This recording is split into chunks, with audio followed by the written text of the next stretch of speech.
Hey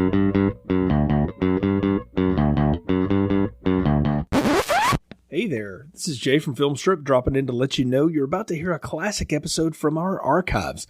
Some of these shows were produced before we called the show Filmstrip Podcast, before we used popcorn ratings, had the standard intro song from Frozen Lake 121, or really even knew what we were doing recording and editing the show. However, there's a lot of fun in them, and we hope you enjoy.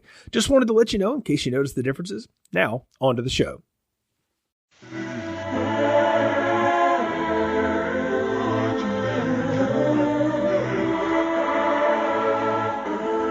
Welcome to Continuous Play's review of Caddyshack II, featuring Anna McCoy. That's all I need. And Jay Newcastle. You know, I've often thought of becoming a golf club. This podcast is spoiler-filled, so don't listen unless you want to know all about the plot, the characters, and the themes. At the end, we will give our recommendation for your viewing. Caddyshack II is a copyright of Warner Brothers, and any description of the plot, characters, or music in the film is strictly for entertainment purposes only, and no infringement is intended.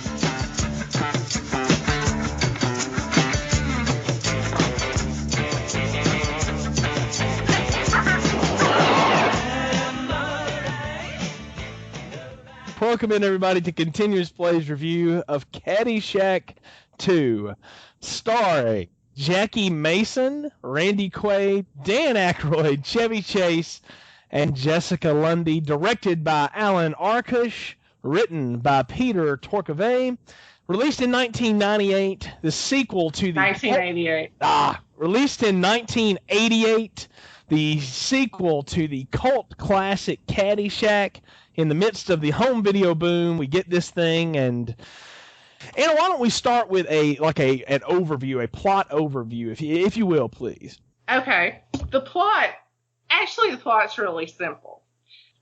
There is a girl whose last name is Hart, and this time I wrote it out like you pronounce it, Hartunian. There is a girl by the name of Kate Hartunian, and she has these friends who are really snobby and belong to Bushwood Country Club. And she's kind of getting involved with them, and she wants to join, and she convinces her dad, Jack Hartunian, who is kind of this self-made man in the construction industry, is not the golf club type, that it would be good for her to join this golf club, and that it'd be good for him too.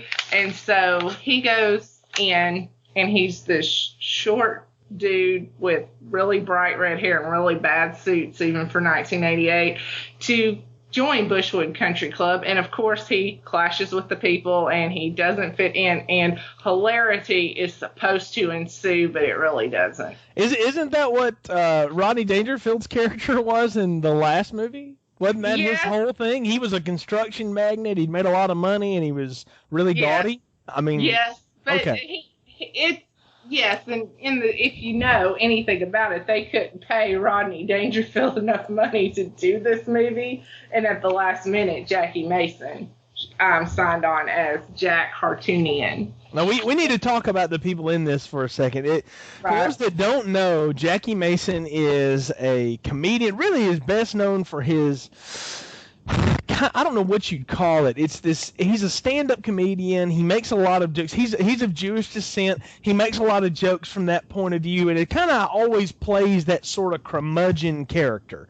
And they brought him in here to basically be Rodney Dangerfield, but more PG. And we'll go there in a minute. And then he's got, Randy Quaid's his lawyer, who's this out of his mind person. Randy Quaid's actually kind of funny in this. I thought he was one of the better people in it too. Yeah, one of the few things in it. They got Dan Aykroyd, who's taken over the Bill Murray groundskeeper role. Chevy Chase returns as Ty Webb.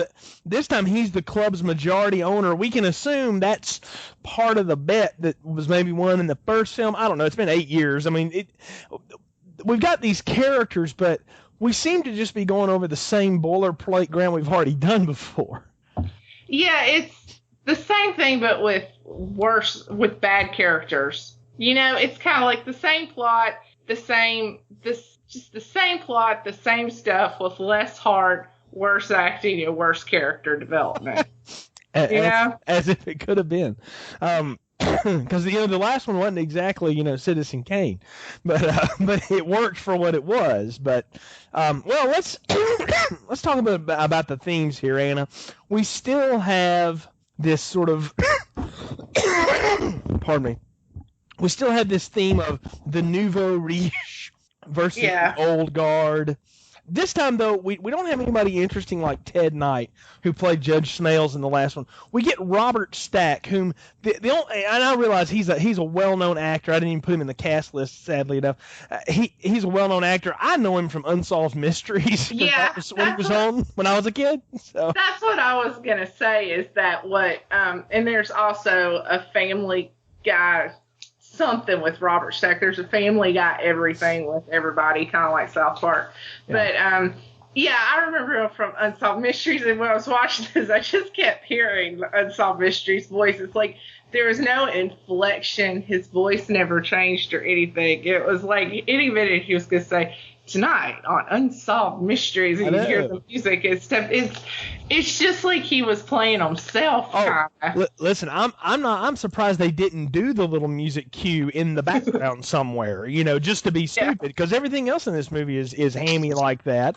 Robert Stack is not a stranger to comedy, though, and we should mention that he was in the Airplane films, the Zucker film, which is just straight slapstick. So it's not like that's a stretch. It's just he's kind of poorly used in this. It's not really. I have problems from the beginning because we're going back to Bushwood now, and you've introduced. We got Jack, this father of this daughter who really wants to improve her lot in life, and she's trying to get Dad to join this country club, and clearly that's not going to happen. They're never going to let him join.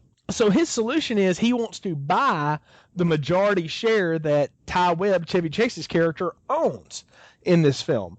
And he does, and then turns it into like this Ferris-wheeled amusement park, redneck land from hell. Yeah, kind of like a bigger miniature golf course. Yeah, and that's what it reminded me of.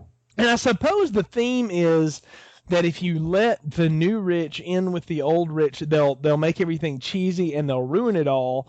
And the idea is that no, they're people too, right? But then what does he go and do? The very thing they all feared he would do. Yeah. So I don't know. I have a hard time. There's very little to go on here from the get-go. This is unlike the last Caddyshack that had that great opening where you saw Danny and his huge Catholic family, and he got ragged out by his dad, or ragged out by his dad for the money, and then had to go to work, and you got introduced to everybody inside of like 10 minutes, and you kind of knew what they were about. I had 20 minutes of this going, and I really didn't know what was going on. Yeah, I was thinking about that as I was watching it. And I was trying to come up with a good, which granted I've got a list of 100 bad things, but I did think of one good thing is that to me, and you'll disagree with me, the plot flowed better in this because it was so simple. Okay. It was that Kate was really getting in this high society thing, like you said, wanted to improve her lot in life, and she thought by hanging out with what was a really young China Phillips, and who played Mary Frances Young, or Miffy, who was Robert Stack's daughter. She thought by hanging out with these people and kind of molding to them kind of what people have described to me as forgetting your background or forgetting where you came from. Yeah. Just kind of molding to them and doing that she would improve her lot in life and just keep going forward. And that was kind of her. I thought of her more in the Danny role in this movie. But the plot does kind of, to me, it's not like the first one where you got the Danny plot, you've got the Ty plot, you've got the Gopher plot, you've got all these plots coming in and the Bill Murray plot. You've got all these plots coming in 3 different directions, or 5. This one was so simple, and that might be its downfall, but you could follow it. She wants to improve her lot in life. Her dad's standing in the way. They kind of make her dad mad, so he decides to buy the country club and turn it into what all of them just despise. And would. Honestly, I will agree with you on that. This is easier to follow. The thing that made last one so kind of disjointed was the fact that it was a lot of improv. Well, now you've got actors in it that, with the exception of Quaid, really aren't great at improv. And I'll lay that on Dan Aykroyd, too. Aykroyd's a great writer, but he's not the improv artist that his contemporaries are. Chase, Murray, Ramis, those guys. He's not an improvisationist. He is a writer. But he got a hold of this thing, and I mean, he was just kind of wasted in it. So I will agree with you there. It's an easier plot thread to follow. And I would argue this. If they had left out the name Bushwood and the characters that they basically brought over from the old film, they brought over Chevy Chase and they brought over Bill Murray's character. They just changed him to Dan Aykroyd's crazy captain who's shell-shocked and all that stuff. If they had left those things out and just replaced them with other things, it might have worked even. But I think because those things are so iconic in memory, the way those characters are played, this fails so miserably. And we got to talk about, this is 1988, okay? So home video has just started. Right. Caddyshack had a life because of home video and because of cable, like Showtime, HBO, all that. They ran that movie all the time, so people had seen enough of Caddyshack that it was in the public conscience, at least enough for Warner Brothers to come up and want to put out a second film.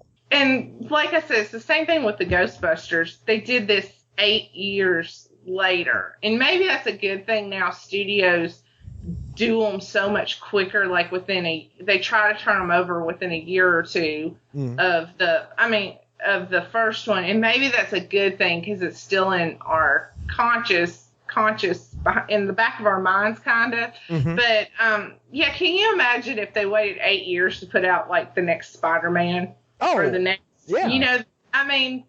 It just, we might go back. Yeah, we might go back and look and go, well, that just kind of sucked. But there's something about in the 80s, they have these, I don't know if it's just how the studios work then versus how the studios now, they just have these long gaps between movies. I have a theory about this, all right? And I will give credit where credit is due. I borrowed this from, our friends over at Now Playing Podcast who do a lot of horror series and stuff like that. And a couple of the series they've gone through churned out films every single year, almost on the clock, in the 80s.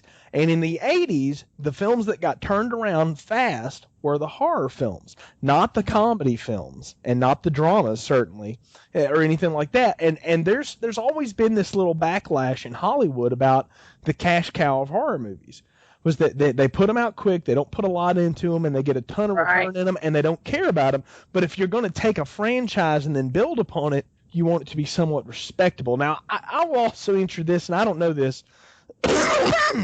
I don't know how much Harold Ramis owned of the original rights of Caddyshack and how long it took for them to get it away from him to be able to write the sequel. That's something I wasn't able to find in any of my research. There's very little about this film out there, oddly enough.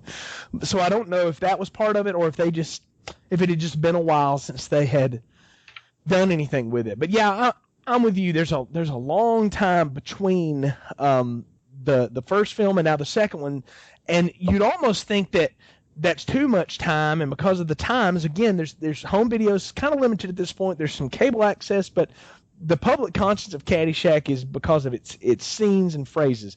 Why would you try to replicate those characters again? Why not just go in a new direction? Even if you wanted to call it Caddyshack II, why bring Ty Webb into it? Why bring the Carl groundskeeper character back into it? Well, the whole point is they brought the Carl character back, but in a slightly different form, in a worse form. I mean, let's just face it, Dan Aykroyd is awful, and that accent got on my last nerves. I could not even listen to him, and it was so bad I couldn't listen to him. I couldn't really figure out what he was doing, and from what I could tell was that Robert Stack had him trying to kill Jackie Mason or something. I don't know. I think he was just trying to blow up all of his little construction, but he looked like he was going to kill him. So yeah, and that's what I'm saying. Like, it was cute and heartwarming when Bill Murray was trying to kill the gopher. Yeah.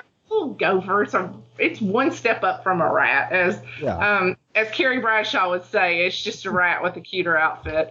But it's cute. It's a gopher. He's a stoner trying to make his own grass you play on. It's endearing. This is just psycho. It's a crazy accent. Well, this is the lieutenant from Platoon who's now come back and is suffering from some real serious disorders and is basically turned loose on these people, and it doesn't play right. Like, you don't buy it at all. It seems so forced. And that's a good way to describe this whole movie. Is forced. Everyone's performance is forced. Yeah, and you got to wonder if they knew this thing had problems early on. We'll get to that. You mentioned the gopher. I want to talk about the gopher for a minute. Can we talk about the gopher? Wait a second. Okay. Yeah. I don't want to visitor. You'll probably hear it till her daddy comes. Okay, I'm back. That's funny. If we did blooper reels, that'd be on it. You probably still hear her in the background. I was like, ah. Okay. Can we talk about the gopher for a minute, Annie? Because the gopher. Yes. Okay, in the first movie. I have lots of notes about the. Yeah, clearly the gopher is he's this little animatronic thing, and he makes dolphin sounds. We talked about that last time, the last podcast, when we talked about Caddyshack 1. It's funny. He kind of coughs up the smoke after Bill Murray tries to blow up the whole golf course with him in it. This time we got to give the gopher a voice. Can you imagine the production meeting? I noticed that too. That we were Hold on a minute. We can still hear her. Yeah, I know. All right, cool. She's going back and forth from room to room. That's fun. The gopher. Yeah, I noticed that.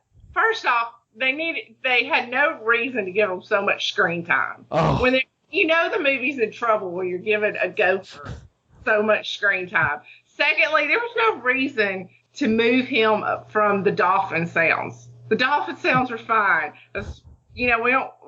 We assume that's what a gopher makes. He didn't have to start like talking in little gopher gibberish like my 2-year-old talks or something. Yeah. He was fine the way he is. And he also looked like he put on a little weight, come to think of it. Well, you know what? You mentioned so much gopher. Yeah, you mentioned why do we have so much gopher in this movie? Hey, this movie's an hour and 40 minutes long. We couldn't have cut that. I mean, come on. I mean, this is a comedy at that. The gopher. Oh boy, hold on. It's gonna be the night of interruptions, I can tell. Okay, the gopher just a terrible trope, and I have to think. And this is a result of the next decision they made. And what we talked about, the last film was an R-rated comedy. There's a lot of language in it. There's drugs. There's nudity. There's the whole bit.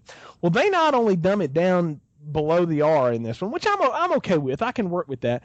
But it's PG, and it's so PG, it's borderline G if there's not some explosions in this movie.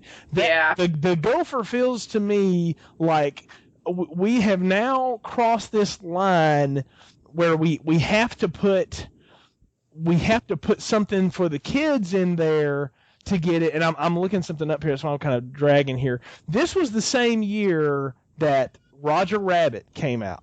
Okay. Oh yeah, I love Roger Rabbit. Well, and I think am I right about that?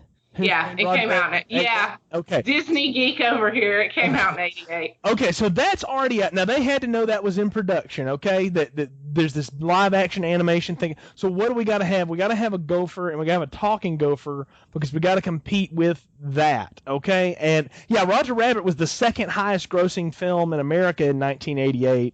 Just under Rain Man and just before Coming to America and Big. So we got 3 comedies. Well, if you count Twins at number 5, a lot of comedies in the top 5 there. Guess where Caddyshack 2 ranked? So low they can't even give it a number. It only pulled in like 11 million versus Roger Rabbit's 156. So we're talking $1988 here. I have to think that the Gopher's transformation, if you will, was a direct result of we got to compete with the animation domination that's out there, and we've taken this thing and turned it into a PG movie. And something I think I said in one of the other podcasts, I think it's the Ghostbusters one, is that you've got at the beginning of the 80s, you've got Caddyshack, you've got Ghostbusters, you've got the original National Lampoons, the Vacation where they go to Wally World. Yeah. You've got all these really kind of classic, not necessarily family type comedies, but Caddyshack's broady, R-rated, and Ghostbusters is pretty family friendly. But you've got this great comedy, and I don't know if it's the I don't know what did it, but in the 80s, the late 80s is just like fluff. I mean, off the top of your head, can you think of one classic movie that came from the 80s? I mean, like the late 80s, like one good classic comedy where you just rolled and rolled and laughed and laughed and laughed, like Caddyshack or like Ghostbusters or something. No, even good films like Coming to America and Roger Rabbit have things in them that make them dated and kind of slow. So is this and I don't want to get political here, but I mean we're in the height of the Reagan 80s. Right. I know he's out of office when this came out, but we're in that moment where Tipper Gore's taking on the rock and roll industry, and we got all this stuff going on in America. I think this is a part where we really started dumbing down films. And I'm not against PG comedies. Okay, I want to make that very clear. And I think you can take R-rated franchises and go PG and make it work. Look at you mentioned Vacation a minute ago. Christmas Vacation, which is the second sequel in that series, is a PG film, and it's one of the funniest things ever done. I thought European Vacation was in between the first one and the Christmas. It is. I said it was the second sequel. So. Oh, okay. Sorry. Yeah, that's cool. Christmas Vacation. It's hilarious. Yeah, it's hilarious. And it's still it's hilarious 20 years later. I mean, every Christmas when we're putting up the Christmas tree, we watch that. Oh yeah. It's hilarious. Yeah, you can't miss the thing, and it's an example of something that it's still kind of pushing the limits, but it's not an R-rated film, No. And they could have done things with this again to make it work. Now we've sat here and tried to defend this for 30 minutes here now, and I feel like we're talking about things that were not part of the conscience because the filmmakers didn't even have a complete story. You mentioned that the plot works a lot better because it's simple. They weren't satisfied with it. And at one point, the story goes, they tried to bring Rodney Dangerfield in to fix the script. They wanted him to write Jackie Mason's stuff and all this. And he took a look at it and said, "What's with the Ferris wheel?" and tossed it in the trash. And I'll tell you, that's where this one should have stayed. Because this was a half-baked, half-done idea. I think you had two movies going on here. I think you had the old Caddyshack crew when you got Chase and Chase and Aykroyd in there. And even though I said Aykroyd's not an improvisationist, he's clearly channeling Murray and some of that other stuff. Yeah. So you got those two. And then you've got Robert Stack, who doesn't know what he's supposed to be, and then you've got Jackie Mason, and we didn't even have a Cool Danny character this time. Jonathan Silverman, who's had a pretty good acting career. A lot of people know him from Weekend at Bernie's and Brighton Beach Memoirs and stuff like that. He's sort of the poor man's Matthew Broderick, is what I always called him in the 80s. He's good in this, but he's on the screen for such a little time. He's one of the baddies, but you know nothing about him from start to finish in this film. I think they focused on the wrong people. Jackie Mason can be funny in spurts. He's not funny to carry a whole film. I agree with you. I completely agree. And like I think I told you today, my favorite character of this movie was Jonathan Silverman because he had about the least amount of time. And every scene he was in was one of the better scenes to me. And I don't know. And I am a fan, not from the Weekend at Bernie's. I think the dude needs to just quit making movies if he makes this and Weekend at Bernie's. But he has really had a good TV career. Yeah. He has done episodes of Friends. He had a sitcom on that came on, like, not after Friends was off the air, but on NBC after the time slot that lasted a couple of years. And he's had a very steady TV career, and I think he does better in TV than movies, but that's just my opinion.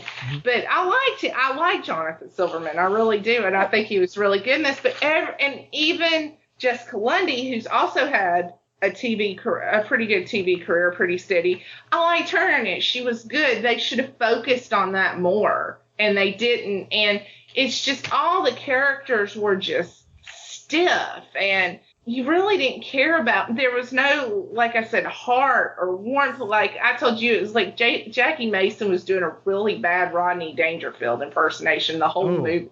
Oh yeah, and that's clear. I mean, as much as Aykroyd may be trying to ape Bill Murray, Jackie Mason is a knockoff of the way Dangerfield does his whole shtick. And we talked about how disjointed maybe the last film was, but the thing that worked is you didn't have one person that had to carry it. Michael O'Keefe could do the Danny stuff, and it worked. All right, Chevy Chase could do the Ty Webb stuff, and it worked. Rodney Dangerfield did the Al Chervik, and it worked. And Ted Knight did Judge Smales, and it worked. You had these characters that just when they were on screen did little things, and Bill Murray as Carl just worked. And when you got them together, it was explosive. But if you think about it, there's very little where a lot of those people are together. They just sort of have their scenes, and maybe it jumps around too much. But I think that makes the movie work because you don't have nobody there can carry a film necessarily, or could have carried that film. And then they've thrown most of this on Jackie Mason now to try to carry. And I'm not a big fan of his, but I don't blame him for this. I don't think he had anything to work with. No, he really didn't. And something I noticed, and I don't know if this is necessarily his fault or the writing's fault or what, but in the first one, like Rodney Dangerfield would line I remember is when he's walking in and to the pro shop, and he's got the Japanese or Chinese or Asian business associate with him, and he's like, "Hey, Wayne, don't tell them you're Jewish. They might not let you in." Yeah. He timed all that stuff, everything. He timed it like he's paying the valets, like, okay, get my clubs, get my car, get yourself a meal. His timing was just perfect, and that's something I noticed in the first few minutes of this movie is that Mason's timing was very sluggish. And granted, it could be the material, it could be, from what I've heard, I don't think Rodney Dangerfield is much of an improv. He's not. He's a good writer. He's like Aykroyd. Yeah. He's a good writer. So. He likes stuff scripted and to go from there, whereas someone like Bill Murray could just kind of go off the cuff. Yeah. But so I'm sure it was all scripted, but his timing, like he just would go through those scenes real quick, just zinger after zinger after zinger, and it was just like Jackie Mason's timing was sluggish. It was just very sluggish. It's like, okay, that would have been funny 5 seconds ago. It was like I said, it was like a really bad Dangerfield impersonation. Yeah, and it comes off like a really bad TV movie is the problem. Right, and then, like I said, Robert Stack, I loved him on Unsolved Mysteries, but, it's just like watching someone with the same face the whole time. Like, Ted Knight got angry, and it seems like he put a little more. It seemed like Robert Stack just dialed it in. And maybe maybe it was the material, whatever the reason, but he dialed it in. It's the same deadpan expression through everything. There's no enthusiasm. There's no variance of emotions. There's no timing even. It's just like he's hosting Unsolved Mysteries, and that's totally different than acting. Being a spokesperson or a host of something is different from acting. Well, it's the same character he played in Airplane. He's Rex Kramer again, but unfortunately he doesn't have anybody to work off of who's got any kind of comic timing, with one exception, and we talked about it in the intro that we liked him. Randy Quaid is hilarious in this as kind of the kooky lawyer, and there's a scene where there's two people from Bushwood, and they're representatives of Robert Stack's sort of interest, basically, and they don't want Jackie Mason to build anything there, and Randy Quaid just goes off on them. It's on YouTube if you want to go and find it. I mean, go watch it. It's the funniest thing in the movie because he absolutely flips his lid on them, and it was the funniest thing in the film. Now he's good. He's got the timing for it. I happen to think he probably went off of what was on the page to be able to pull that off. Well, I also like the blowtorch line. Is it like, oh, help, I got a blowtorch in my face or something like that? I love that line, and he has the best lines of the movie. Yeah. He has the best lines. He has the best character, and I'm expecting it when they're like, let's leave it to the lawyers. Yes, let's leave it to the lawyers. And then they've got these real stuffy lawyers from the country club. And I'm thinking Randy Quaid's just basically going to be a dressed up version of Eddie from the National Lampoon's things. And then he just like goes off on them. And he's hilarious. He really is. You said that he's the dressed up version of Cousin Eddie. That's exactly what he's playing. And it works. It works. Yeah. It's the only thing really in this movie that works. Now, I want to mention this because, we didn't really talk about the Kenny Loggins song that was a part of Caddyshack 1. It's in our credits. That was iconic. Well, we get a song from Eric Martin in this one. And if you don't know who Eric Martin is, folks, if you remember the band Mr. Big that had the hit, the kind of acoustic hit back in the 90s, I Want to Be With You or something like that. Well, anyway, Eric Martin is an 80s singer, and he did this song called One Way Out for this, and it's all over the trailer. If you go watch the Caddyshack 2 trailer, you hear this rockin' hairband 80s song, and I thought, Kenny Loggins kind of worked with the Caddyshack group, because when you think of Kenny Loggins, you kind of think of laid back, kind of cool rock, especially the early 80s, late 70s Kenny Loggins stuff. I'm not talking about Top Gun. This is way before that.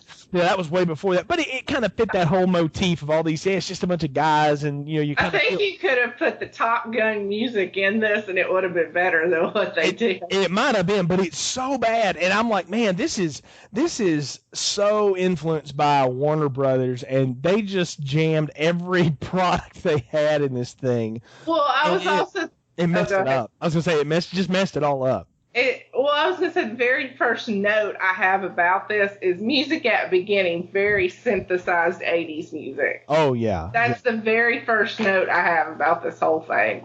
Well, we talked about in the Ghostbusters series how we went from Ray Parker Jr. to Bobby Brown, and I would posit that that's more connected than Kenny Loggins to the 80s rock that they threw in this thing. Yeah.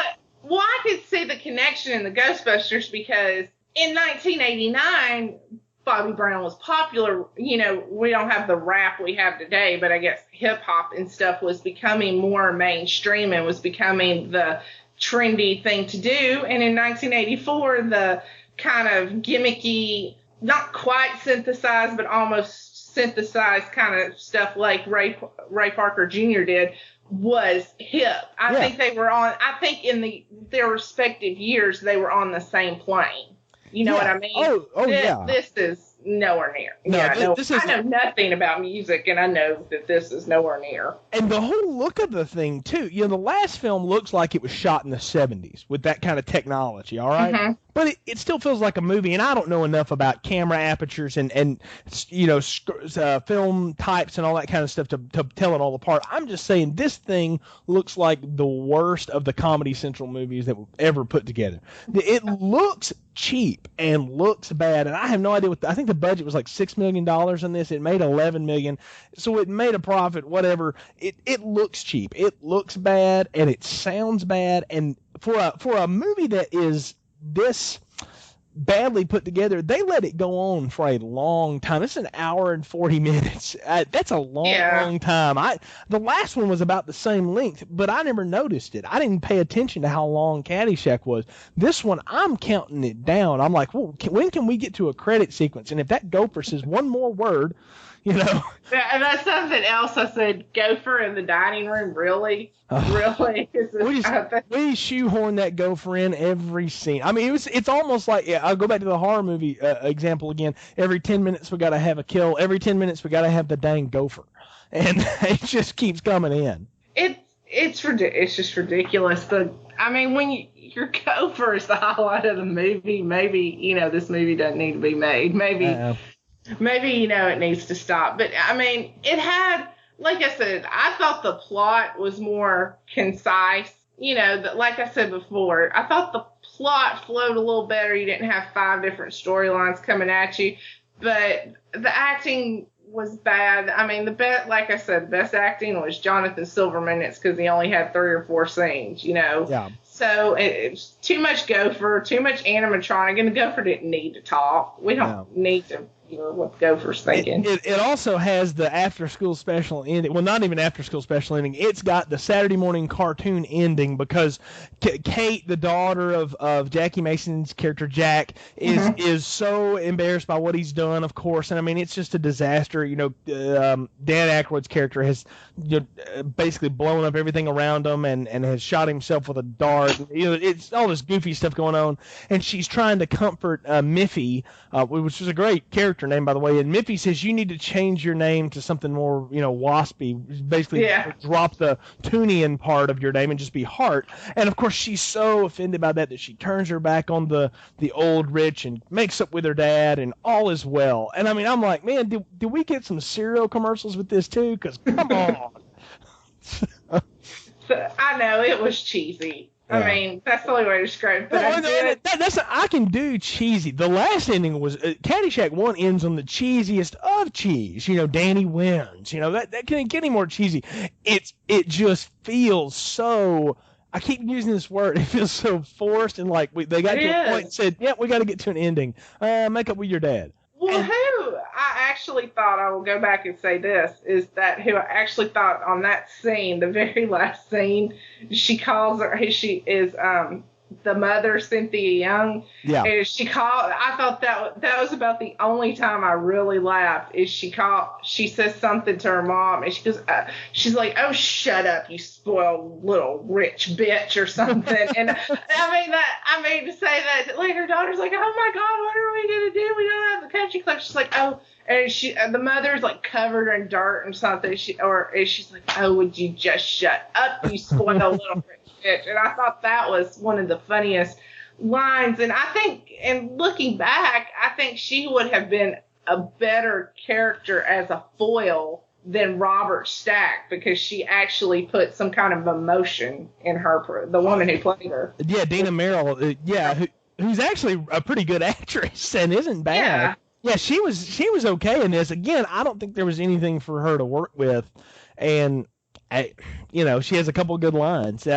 What you got to look at too, where this went. I mean, it made money, but it didn't make nearly the money the first one did. It has not made the money over time. It received Golden Raspberry Award nominations and stuff like that, though I don't think it won any of them, oddly enough. I don't know how it could have won. How this did not win a Razzie is, I mean, All About Steve won a Razzie, and it was nowhere near as bad as this. I would have to go back and look up the Golden Raspberry Awards for 1988 and see. I want to know what's worse than this in 1988. I'm curious to know. As a matter of fact, I'll edit this out. I'm going to dig it up because I got to know what beat this, because this is such a piece of garbage that there's no way. Let's see. How do I get to? I'm going to the Razzies page. I'm just trying to find out who the winners are. Yeah, I don't know what what could have beat this, because oh god, this is so terrible. Let's see here. Okay, 1988. Worst picture. Okay, here were the nominees in 1988, Anna. We said, what could have beat this? Caddyshack 2, Hot to Trot, Rambo 3, Mac and Me, and Cocktail won. Worst actor. Nominees were Bobcat Goldthwait and Hot to Trot, Jackie Mason, Caddyshack 2, Burt Reynolds in Rent-A-Cop and Switching Channels, Tom Cruise in Cocktail, and Sylvester Stallone in Rambo 3. Stallone won it for Rambo 3. Let's see. Worst Supporting Actor. It did win one. Dan Aykroyd won Worst Supporting Actor. He beat out Harvey Keitel, Christopher Reeve, Richard Crenna, and Bill Barty. Wow. Yeah. So it won a Razzie, actually. That's probably good. How this lost, it wasn't even nominated for Worst Screenplay, probably because they didn't believe anyone had actually written this. So, I mean, this is terrible. You got anything else to add on this? You want to wrap this up? God, yeah. I mean, I'm going to add this, that I paid Blockbuster $2.99 to rent this as a download, and I want my money. I was putting it off, and I think I even aimed you, and I'm like, are there any free sites? Because I'm like, this is just a waste of $2.99. I know it. I haven't seen this movie, and I know it's a waste of $2.99. And granted, I went in with those expectations, and I'm like, maybe it's not a total waste of $2.99, but it's a waste of at least 75% of that. Oh, yeah. And I was like, it does have some interesting points, like the plot, and some of the actors actually do have halfway decent performances. But I was just so disappointed in that $2.99 that I'm never going to get back. But luckily I was working while I was watching this, so it's not that 2 hours of my life I'll never get back. It's just $2.99. I'm amazed you could get anything done with this in the background. This thing is a derailment of life. I mean, you look at where everybody went from it, too. We talked about the director, Alan Arkush. This was the last movie he directed. He's done a lot of television now, and even, recent stuff. He did some Melrose Place and Dawson's Creek and Ally McBeal and stuff like that, but he never directed another feature film after this. If you look up his filmography, you can probably understand why. This one, it's hard to sit through. We got to get to this point. I think it's pretty obvious at this point, but Anna, what kind of play recommendation do you make for Caddyshack 2? Oh, God, is there anything worse than Burn It? I mean, is there? I mean, like Ghostbusters has said, maybe check it out if you like the first one, but just keep the memory of the first one and just pretend this one never existed. And unless it's Roger Rabbit, just pretend any movie in 1988 didn't exist. Just forget it. It's a bad time for movies. It was a bad sequel. The actors could have done better. They might not have had a lot to work with. It's just there's not enough good points to warrant this ever being watched. I agree totally. This is a never play all the way. Burn it, forget it. This movie should not be seen. Okay, it should have never been made. It should have never been released. It should not be seen. Avoid it.